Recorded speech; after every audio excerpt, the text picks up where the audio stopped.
warahmatullahi wabarakatuh. Perkenalkan, nama saya Nur Syarifah, peserta Latsar CPNS BPSDMD Provinsi Kalimantan Selatan tahun 2022, Angkatan 9, Kelompok 4, nomor daftar hadir 33. Di video kali ini, saya akan mempresentasikan tentang analisis isu efektivitas kinerja individu berdasar tupoksi. Yang pertama, pra-analisis. Di sini saya mengidentifikasi isu yang biasanya muncul di tempat kerja saya, yaitu di ruang anak pada UPT RSUD Haji Boyasin Behari. Isu yang pertama, perubahan rasa aman dan nyaman pada pasien anak yang dirawat di ruang anak. Yang kedua, ketidakpatuhan minum obat tepat waktu pada pasien anak oleh keluarga selama dirawat di ruang anak. Yang ketiga, kurangnya kesadaran personal hygiene pada pasien anak oleh keluarga. Yang keempat, ketidakpatuhan pengunjung untuk tidak membawa lebih dari satu orang saat jam kunjungan. Setelah saya mengidentifikasi isu, kemudian saya akan menentukan isu prioritas menggunakan metode APKL dan WSG. Berikut adalah tabel hasil analisis isu berdasarkan kriteria APKL, yang mana semua isu memenuhi syarat kelayakan. Penentuan isu prioritas selanjutnya menggunakan metode USG, yang mana didapatkan hasil isu prioritas 1 dengan skor 15 adalah perubahan rasa nyaman dan aman pada pasien anak saat dirawat di ruang anak. Isu prioritas kedua dengan total skor 14 adalah ketidakpatuhan minum obat tepat waktu pada pasien anak oleh keluarga selama dirawat di ruang anak. Isu prioritas ketiga adalah ketidakpatuhan pengunjung untuk tidak membawa lebih dari satu orang saat tim kunjungan. Dan isu prioritas keempat dengan total skor 12, kurangnya kesadaran personal hygiene pada pasien anak oleh keluarga.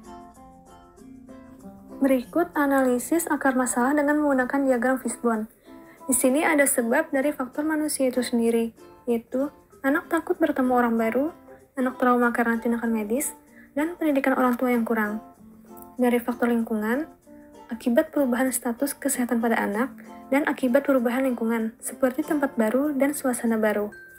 Dari faktor material, akibat ruang yang sempit dan terbatas, dan ventilasi ruangan yang jelek.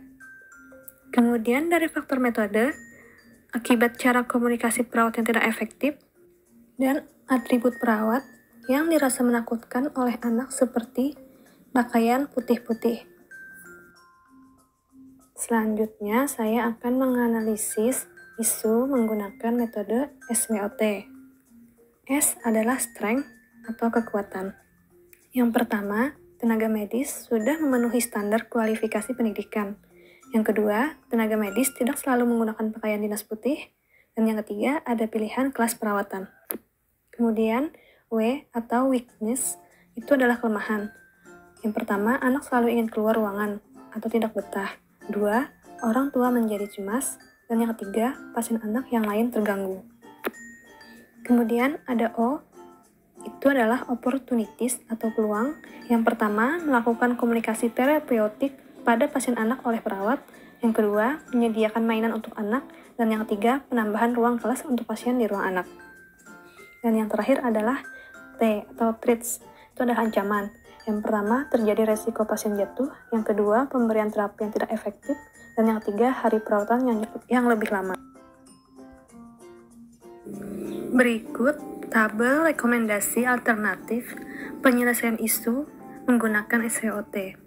Yang pertama, meningkatkan keakraban tenaga medis terhadap pasien anak. Tahapannya, yang pertama, melakukan komunikasi terapeutik pada pasien anak. Yang kedua, membantu orang tua menenangkan anak saat anak merasa tidak nyaman. Yang ketiga, menyediakan mainan untuk anak. Yang keempat, melibatkan orang tua saat tindakan tertentu. Hasil yang diharapkan, anak merasa nyaman dan pasien anak lain tidak terganggu selama perawatan di ruang anak.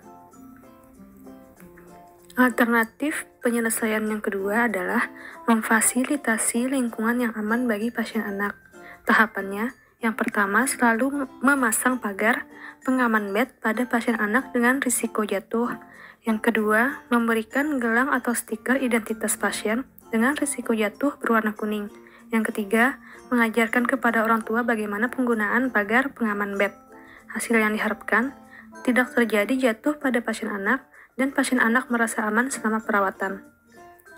Para pihak, yang pertama perawat, yang kedua kepala ruangan, dan yang ketiga tim manajemen risiko rumah sakit. Sekian presentasi dari saya, semoga bermanfaat. Sampai jumpa di video selanjutnya. Assalamualaikum warahmatullahi wabarakatuh.